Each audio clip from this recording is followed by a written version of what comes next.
Olá, meus queridos alunos. Vamos começar a estudar uma das áreas mais importantes da química, a orgânica. Nós somos aproximadamente 70% água, mas a quase totalidade dos 30% restantes é de compostos orgânicos. Então, bora começar. No ano de 1777, um ano que começou na quarta e que terminou na quarta, um químico sueco, Torben Olof Bergman, ele foi responsável, digamos, pelo início de uma pequena revolução dentro da química. O que foi que ele fez? Bergman, ele dividiu a química em duas grandes áreas. Uma delas foi chamada de química orgânica e a outra de química inorgânica. A química orgânica passou a ser conhecida e definida por Bergman como a química dos organismos vivos. E, obviamente, a química inorgânica como dos não vivos.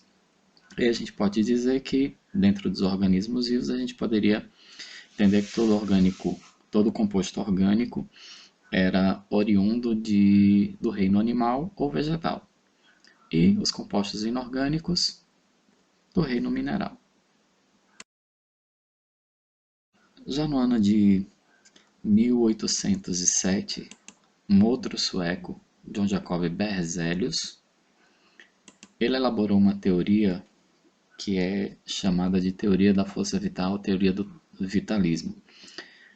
Segundo essa teoria, todos os compostos orgânicos eram obtidos a partir de organismos vivos.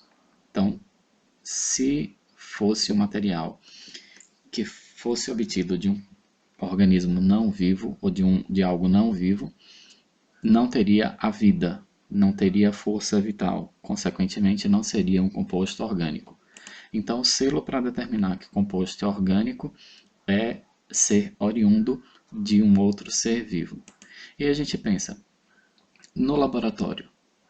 No laboratório não era possível, eles não acreditavam que era possível produzir, sintetizar compostos orgânicos em laboratório, porque segundo a teoria da força vital, todo composto orgânico teria a sua origem em um ser vivo. Essa imagem representa justamente a eliminação de urina. E na urina, em função da degradação das proteínas no organismo, nós encontramos a ureia. Então, acreditava-se que a ureia era obtida da urina e a urina é dos animais. Então, a ureia, portanto, é um composto orgânico, segundo a teoria da força vital, segundo a teoria do vitalismo, que foi proposta por Berzelius. Só que aí no ano de 1828, um alemão, Friedrich Wöhler, acidentalmente, ele conseguiu produzir ureia, que até então era um composto orgânico, pelos motivos que já foram elencados, a partir do cianato de amônio, que é um composto inorgânico. Isso foi obtido, como vocês podem perceber nessa equação química, através do aquecimento do cianato de amônio. A partir do cianato de amônio, foi então produzida a ureia. E aí a teoria da força vital de Berzelius começou a ser colocada em xeque.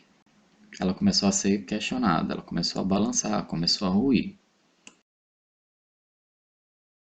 Os outros cientistas eles continuaram realizando pesquisas e tentando sintetizar outros compostos orgânicos, porque eles passaram a acreditar que qualquer substância química ela poderia ser obtida de forma artificial, ela poderia ser produzida em laboratório.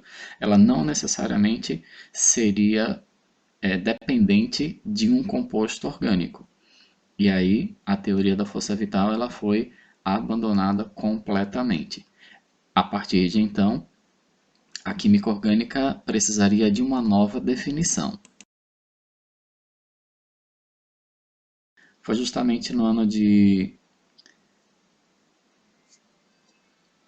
1858, 30 anos depois,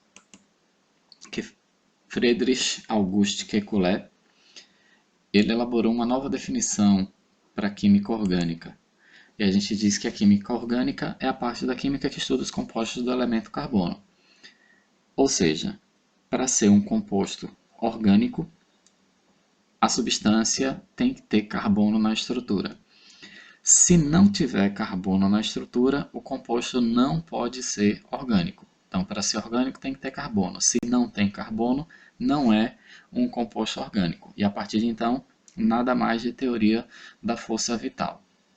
Só que aí a gente tem um problema, porque existem alguns compostos que apresentam carbono, mas não são orgânicos.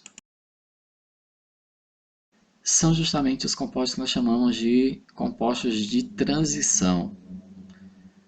Algumas substâncias, como por exemplo o monóxido de carbono, dióxido de carbono, o ácido carbônico e todos os outros carbonatos, o ácido cianídrico e todos os outros cianetos, eles são chamados de compostos de transição. Por quê? Apresentam carbono, mas não são orgânicos. Então nós temos os compostos que não têm carbono, inorgânicos. Os compostos que têm carbono, com exceção desses que a gente acabou de elencar, que são de transição, têm carbono, mas não são orgânicos, são inorgânicos. Todos os outros que apresentarem carbono, pertencerem aos grupos funcionais que nós ainda estudaremos, são compostos orgânicos. Por enquanto é isso.